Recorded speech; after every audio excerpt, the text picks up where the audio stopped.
প্রিয় দর্শক আসসালামু আলাইকুম। আশা করি সবাই ভালো আছেন। আজকে আমি তৈরি করে দেখাবো শিক কাবাব বা বাহারি কাবাব।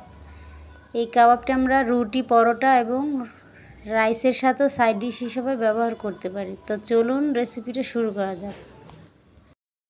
কাবাবটি তৈরি করার জন্য এখানে আমি 2 পিস মুরগির মাংস নিয়েছি, হাড় ছাড়া।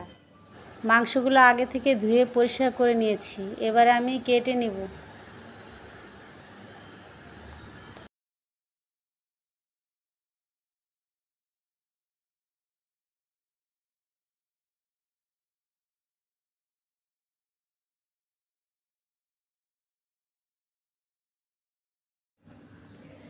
তো এই পর্যায়ে আমার মাংসগুলো কাটা হয়ে গেছে।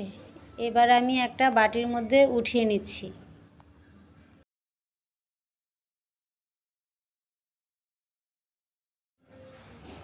এক পিস মাংস আমি দেখিয়ে দিচ্ছি কীরকম করে কেটে নিয়েছি। এই তো, বেশি পাতলাও না মোটাও না।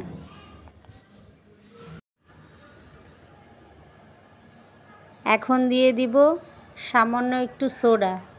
সোডাটা দিলে মাংসটা ভিতর থেকে ভালো সিদ্ধ হবে আর অনেক সফট থাকবে। দিয়ে দিচ্ছি স্বাদ মতো লবণ, সাথে দিয়ে দিচ্ছি লেবুর রস।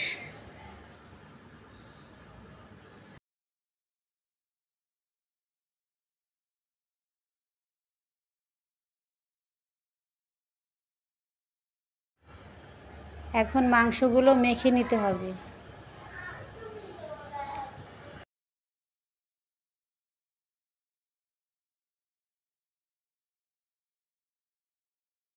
মেখে নেওয়া হয়ে গেছে। এখন এই মাংসটাকে আমি 10 মিনিটের মতো ঢেকে রেস্টে রেখে দিচ্ছি। কাবাবের জন্য আমি একটা মশলা রেডি করে নিব। আমি এখানে 3 টেবিল চামচ পরিমাণ টক দই নিয়েছি আর পেঁয়াজ বেরেস্তা, দুইটা একসাথে ব্লেন্ডার করে নিব।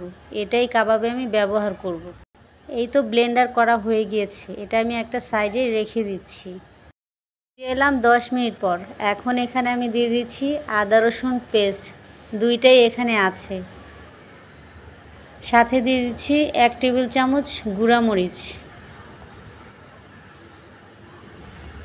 আর সেই পেস্টটা করেছিলাম ওটাই এখন দিয়ে দিচ্ছি।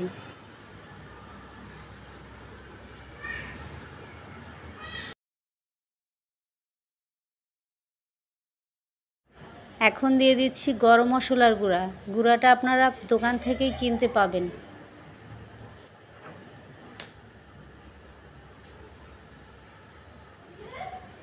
সাথে দিয়ে দিচ্ছি জিরার গুঁড়া 1 চা চামচ।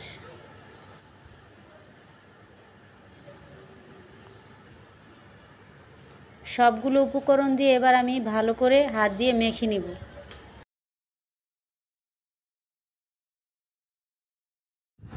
মাংসটা আমার মাখা হয়ে গিয়েছে। এবার আমি 2 ঘন্টার জন্য রেস্টে রেখে দেবো। তবে আপনাদের হাতে সময় না থাকলে 30 মিনিট রাখলেও হবে। আমাদের সবার ঘরেই মুরগি থাকে, চাইলেই আমরা সহজেই এই রেসিপিটা তৈরি করে নিতে পারি। এই পর্যায়ে আমি দিয়ে দিচ্ছি একটু সামান্য ফুড কালার। এটা অপশনাল, চাইলে আপনারা স্কিপ করতে পারেন। এখন দিয়ে দিচ্ছি 2 টেবিল চামচ পরিমাণ সরিষার তেল। তবে হাতের কাছে না থাকলে রান্নার তেলটাও ব্যবহার করতে পারেন। দিয়ে এটাকে আমি আবারও ভালোভাবে মেখে নিচ্ছি। আমি এখন শাসলিকের কাঠিগুলো 10 মিনিট ভিজিয়ে রাখবো। কাঠিগুলো যে কোনো সুপার শপে আপনারা সহজেই পেয়ে যাবেন। মাংসর টুকরোগুলো আমি কাঠির মধ্যে গেঁথে দিব। একটু টাইট করে গেঁথে নিতে হবে, না হলে পরে খুলে আসবে। একইভাবে সবগুলো আমি তৈরি করে নিব। রেসিপিটি ভালো লাগলে ভিডিওতে একটা লাইক দিবেন, চ্যানেলটি সাবস্ক্রাইব করে আমাদের পাশেই থাকবেন। আশা করি সবার কাছে রেসিপিটি ভালোই লাগে।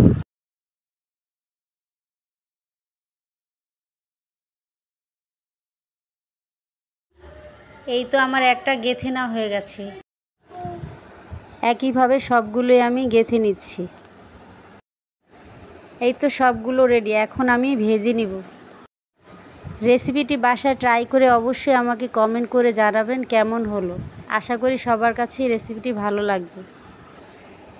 চুলায় আমি একটা প্যান দিয়েছি। এখন দিয়ে দিচ্ছি সরিষার তেল। তবে সরিষার তেল না থাকলে সয়াবিন তেলটা দিলেও হবে। এখন আমি শাসলিকের কাঠিগুলো দিয়ে দিচ্ছি। সরিষার তেল দিয়ে ভাজার কারণে ফ্লেভারটা অনেক ভালো আসে। চুলার আঁচটা লো ফ্লেমে রেখে আমি চিকেনগুলো উল্টে পাল্টে প্রায় 10 মিনিটের মতো ভেজে নিব। আঁচ বাড়ানো যাবে না, এতে করে চিকেনগুলো পুড়ে যাবে।